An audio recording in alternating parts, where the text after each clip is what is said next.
Today on Company Spotlight, we're taking a look at a company from the late 70s and early 80s that is still in business and involved in the hobby today. Please stick around.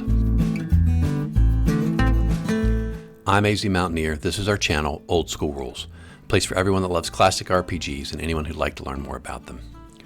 Our Company Spotlight videos provide us a chance to take a look at one of the many companies around our hobby that supported the game of D&D back in the early era. Hope you enjoy the video. Today's video takes a look at a company called Wilmark Dynasty. And as I mentioned, this company's origins date back into the 70s when the company was formed by John Corradin and Lee McCormick. John sadly passed away back in 2018, but as far as I know, Lee is still alive and family is still running the business that they started way back in the day. As I mentioned, Wilmark Dynasty, founded by John Corradin and Lee McCormick, and we also see credits throughout from their wives, Micah and Carol, and some credit is given to Michael Carroll for some art along the way. Again, this company is more than just a role-playing game supplement producer. They actually own a store that they've been running where they sell games, but the most important thing, if you get the history of them, is they were really focused on teaching people how to run D&D campaigns, and in particular how to run those in connection with conventions. There are a couple of websites. So there's a Facebook page and a website where you can get connected to Wilmark Dynasty still today. Looks like they're still being kept up, and I'll put those in the comments down below so that you guys can go check that out if you'd like to.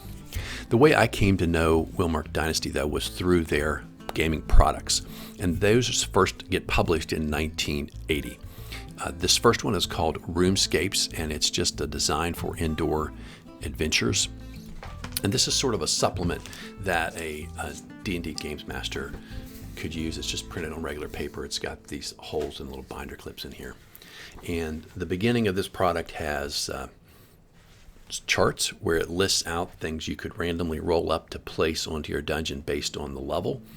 And then also has some things here for treasure charts, again, that you could roll up.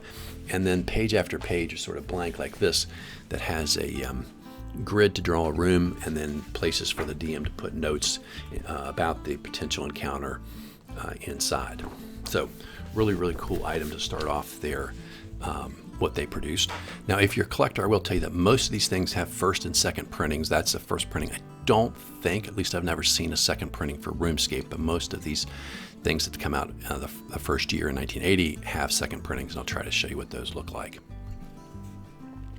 Other items that they produced were adventures, and like it says this one here, the Burgundy Pit, which was the very first one I saw that got my attention turned to this company. It says this was played at PenCon 78 and Origins 80 and is designed by John Corradin.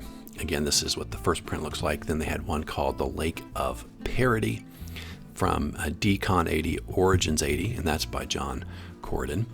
And then Chivalry Lives, which is an adventure put together by Lee McCormick. And again, this is what the first print looks like. And then finally, they designed their own sort of campaign setting called Malanda, Land of Mystery. And this actually has a bunch of rules in it that's sort of really an alternate, sort of like, how Empire of the Petal Throne was an alternate sort of world you could go in. It even had some of its own rules, its own races, and so forth.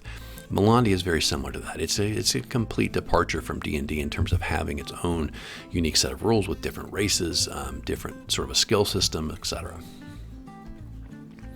And so then in 1981, we begin to get these second printings of things, and this is what the second printing of Malanda, Land of Mystery looks like.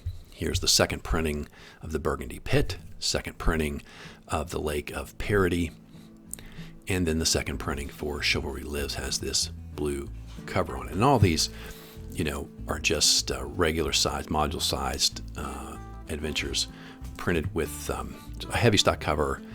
The second printings at least have heavy stock cover and then staples down the side.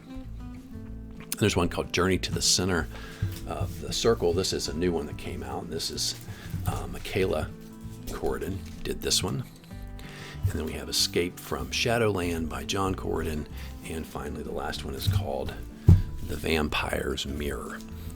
And that's Lee McCormick's. So that's kind of it. It's a short and simple introduction, and here's their product list. I'll give you a little bit of information because there is an online interview that I thought was pretty interesting. According to Lee McCormick, they've been, again, their focus was on running good tournament adventures for D&D or other fantasy RPGs. They said they started that back in 1979, and they were really focused on the East Coast from 79 through 85, Gen Con East, Origins, Atlanticon, etc. And they did lots of different things like that.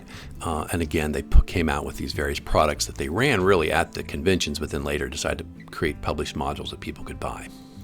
They also had some products that never actually got published. You could only get them if you bought them at a convention. Those were called Countdown at Villa Arhaz, The Screaming Swamp Temple, Fortunes Told, Won and Lost, and Wilmark's Threescore Revenge. So according to Lee McCormick, those were sold. Whether any of those survive, I don't know. I've never seen those anywhere being sold, or even like used copies you could pick up. But again, they really focused on running those conventions and running their gaming shop.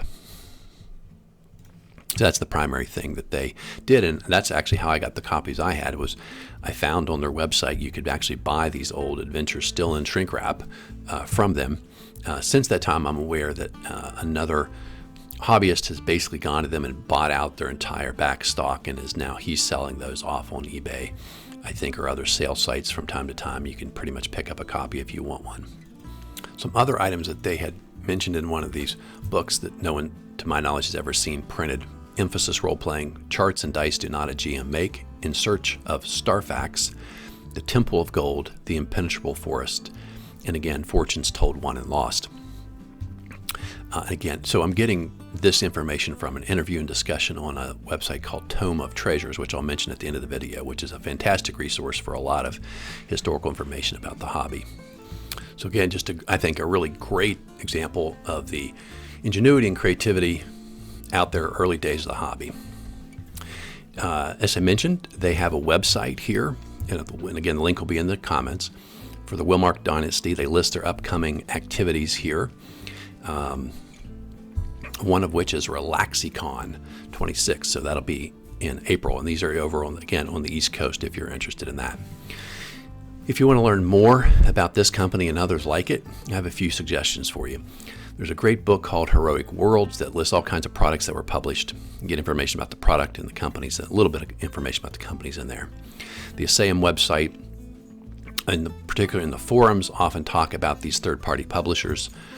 RPGG has information about a lot of published products that were related to or could be used with D&D. Facebook groups, of course, are great, and Tome of Treasures in particular for this one is where I got a lot of information, sort of behind-the-scenes information about this company.